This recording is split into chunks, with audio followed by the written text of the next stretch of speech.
thôi, cha đi đi.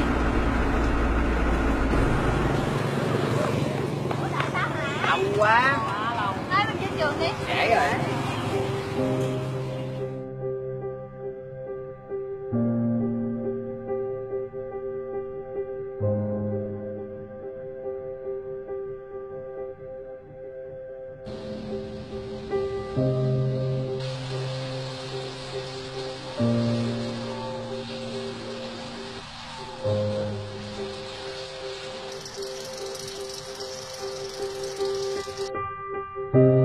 Sở dĩ em bữa nay mời em tới đây gấp như vậy là do là em gửi thư mời và con nó luôn báo anh biết được tình hình học tập của em lắm, vì kết quả học tập thì nó sa sút, thường xuyên là không được bài, thậm chí là không có đến lớp cúp cua, cho nên là em muốn.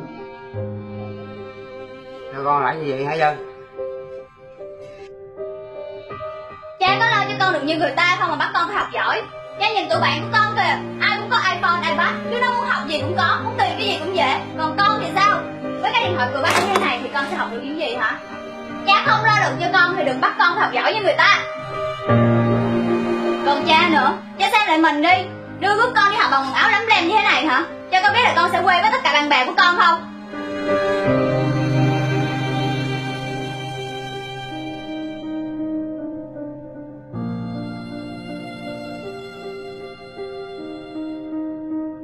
Còn con thì sao? Với cái điện thoại của bác như thế này thì con sẽ học được những gì hả? Cha không lo được cho con thì đừng bắt con phải học giỏi như người ta.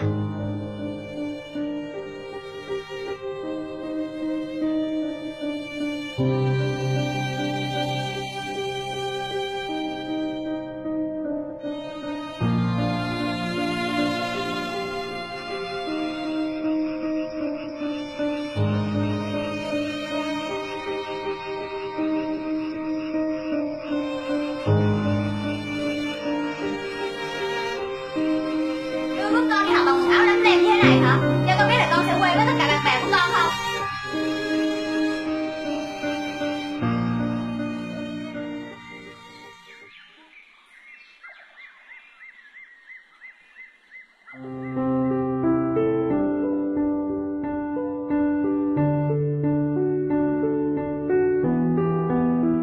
Đi học con ơi.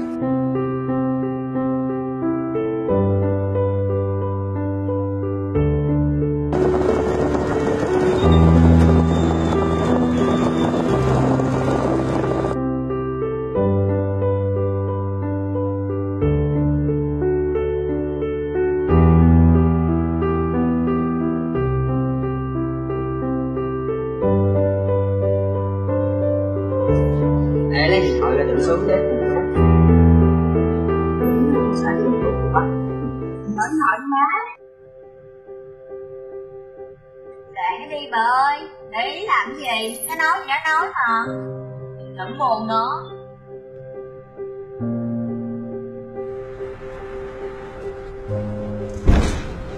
Ê, bên kia có té xe kìa.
Thôi là quán kia kìa, quán kia vui hơn.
Cha dạy cho con đi học nè cha.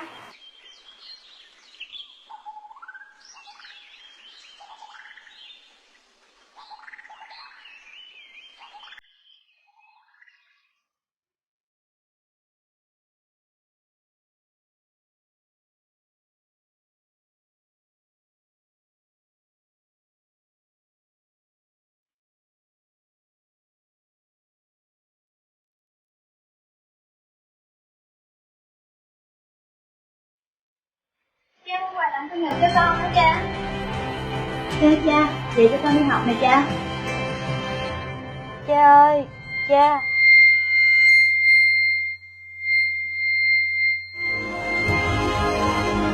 Tỉnh dậy đi cha, đừng bỏ con chơi. Cha nó không còn điện thoại nữa đâu cha, tỉnh dậy đi cha. Tỉnh dậy đi cha. Cha không lo được cho con thì đừng bắt con học giỏi với người ta.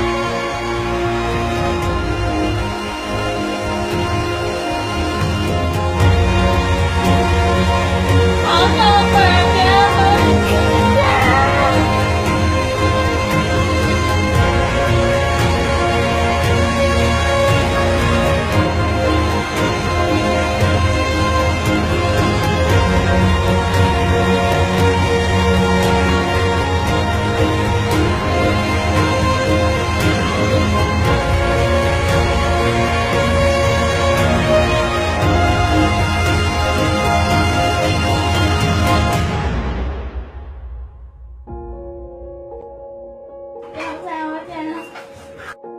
Thôi cha không sao, để cha chở con đi học. Dạ.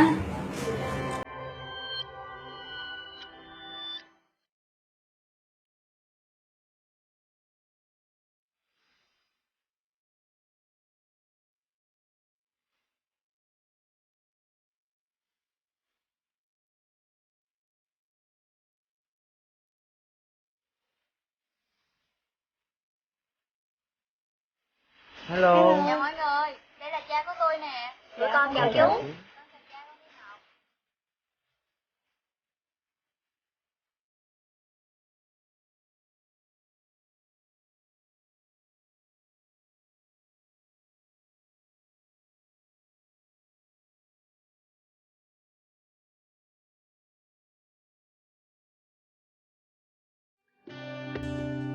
làn da cháy nắng vai cong nhấp nhô buông đôi chân ông đạp qua bao phố phường giọt mồ hôi rơi cho con lớn khôn bữa cơm no chiếc áo mới đến trường.